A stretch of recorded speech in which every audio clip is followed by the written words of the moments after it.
Have you ever noticed how children stare a little too long sometimes? Not blinking, not smiling, just watching. Now, imagine this. It's 3:17 in the morning. Your house is silent, and a child is standing in your hallway, bare feet on cold tile, head tilted slightly to the side. You ask where their parents are, and the child smiles and says, "You're my parents now." But here's the problem. That child was never born. This story isn't about imagination. It's about something ancient, something patient, something that learned long ago that the easiest way into a home is not through doors, but through the human heart. It was a Thursday night when the rain refused to stop. Not a storm, just a slow, steady drizzle that soaked everything it touched. Streetlights blurred into glowing halos, the kind of night where the world feels thinner somehow.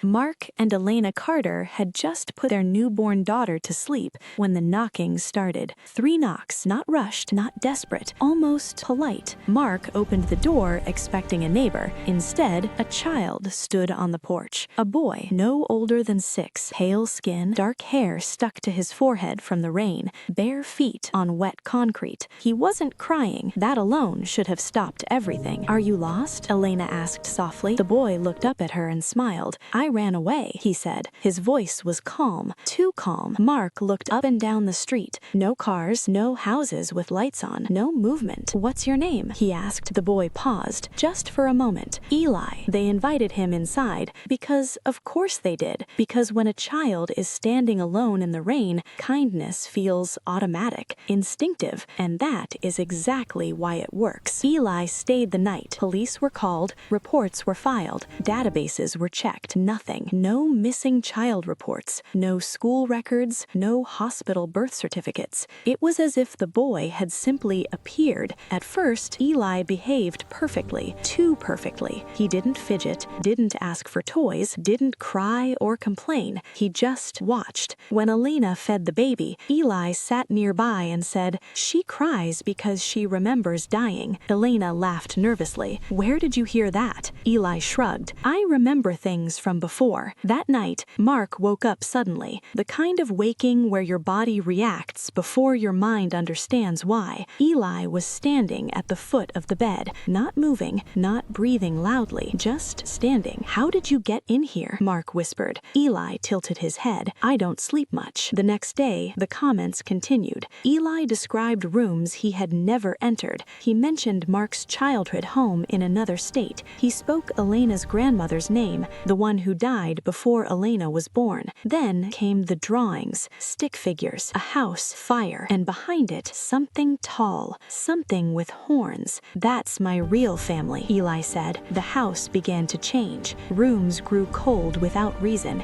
Mirrors fogged from the inside. Fingerprints appeared where no one had touched. Elena started hearing whispers when she was alone. Not voices, breath, shaping words too close to her ear. Mark installed cameras. Every night at exactly 3:17 a.m., Eli stood in the hallway, motionless for hours, and then, slowly, he would turn his head and look directly into the camera and smile. One night, the baby monitor crackled. "I'm not a guest," Eli's voice whispered. Eli was asleep in the guest room. "I was invited." Later that night, Elena screamed. Inside the crib were deep impressions in the wood, not scratches, handprints, as if something had grabbed from the inside. Eli watched her calmly. "I don't like sharing," he said. That's when Mark called Father Calder. The retired priest took one look at Eli and went pale. "Oh, you chose a young face this time." When Calder began praying, Eli finished the words with him, perfect Latin. When the priest spoke the demon's true name, the house screamed. Lights shattered. Walls vibrated. The air burned cold. Eli's body twisted, bones cracked, his smile stretched too wide. "I wore this skin because you protect children. You invite them." And then it was gone. No smoke, no fire, just absence. Father Calder died 3 days later. His final words were carved into wood. "It learns and it waits." The Carters moved, changed names, burned everything. But years later, their daughter, now 5, began talking about her imaginary brother. She described Hello? him Are perfectly. you there? Same smile, same voice, and every night at 3:17 a.m., the hallway camera flickers just for a moment, because some demons don't end stories, they pause them. Evil doesn't always look evil. Sometimes it looks small, lost, standing in the rain. And if this story made you look down your hallway, listen more closely to the silence, then it did its job. If you want more stories that crawl into your thoughts and stay there, like this video, subscribe to the channel, and tell me in the comments, do you believe something could wear a human face and wait? Until next time, lock your doors, trust your instincts, and remember, not every child is innocent. Sweet dreams.